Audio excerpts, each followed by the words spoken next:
There have been 851 episodes of Doctor Who broadcast to date. Our mission? For every single one, say something nice.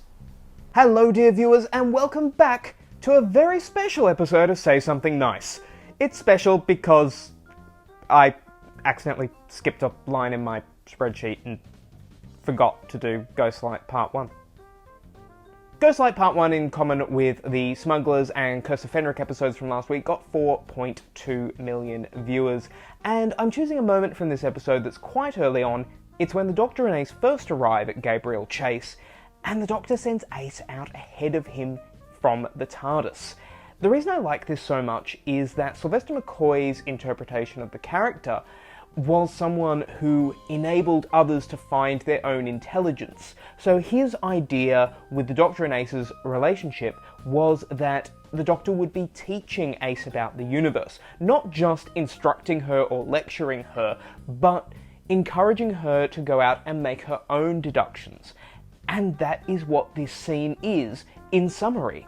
The Doctor sends Ace out on an initiative test, and she reports back to him what she sees and what she interprets based on that. It's a great example of something that is in the concept of the characters actually being put into script form in a way that advances the plot as well.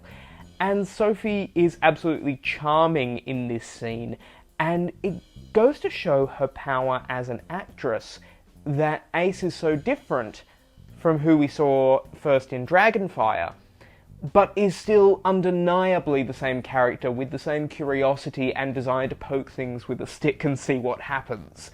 And that's something really nice about Ghostlight Part 1. Welcome back everyone for another week of Say Something Nice. Today we're still in 1989 for Ghostlight Part 2.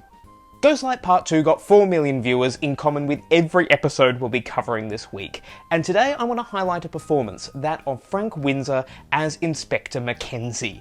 Now, in the story, Inspector Mackenzie is a police officer who's been dispatched to the House Gabriel Chase to investigate the disappearance of some of the occupants.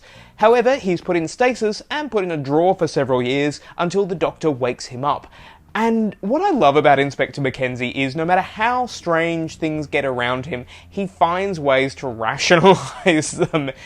But in a way, his rationalisations are more strange than the actual reality of the situation.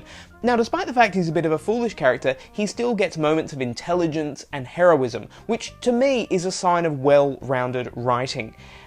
And he just seems to be trying to make Sylvester McCoy laugh in their scenes together. But Sylv just has a twinkle in his eye and bounces off him, which is fantastic. And there's a nice little character touch that he's just eating in almost every scene he's in. And I believe the logic the actor presented for this was, well, if he's been asleep for 2 years, he's, gonna have a bit of a feed. He's gonna break his fast. And I love the idea that the actor just wanted to get a free feed. I don't know if that's true or not, but that's what I hear. That's why Frank Windsor is something nice about Ghostlight Part 2. Hello everyone, and thank you for coming back for another week of Say Something Nice. Today, we're still in Season 26, it's Ghostlight Part 3. This episode got 4 million viewers, and one of my favourite moments in it comes from the very top of the episode. Pretty much, in order to explain the cliffhanger, the Doctor and Ace do this massive info dump to Inspector Mackenzie. And what I really love about it is, despite the fact that it's the Doctor and Ace explaining everything that's going on, and as I say, it's an info dump, it's funny, it's cogent, and it doesn't feel like you're being bombarded with information. A lot of people describe this story as Doctor Who for the video age. This is when fans were regularly recording the program in their homes and then rewinding it and watching it again and again and again, and Ghostlight is one of those stories that benefits from multiple rewatches. But if you paid close attention to this explanation at the top of Part 3, you really do get the story. But of course, Inspector Mackenzie is kind of baffled. As I said last week, he's not a stupid character by any means, but he is a bit out of his depth here. But to top it all off, when he then asks the Doctor and Ace, "Who are you two?" They just say, "Oh, we wouldn't want to confuse you." And it's beautifully underplayed. It's poking fun without ridiculing the character of Mackenzie, and it kind of just signs off this little info dump, and then we're back to the plot. And it's all over in 10 or 15 seconds, I think. And that's something really nice about Ghostlight Part 3. Thank you for watching, and I'll see you tomorrow.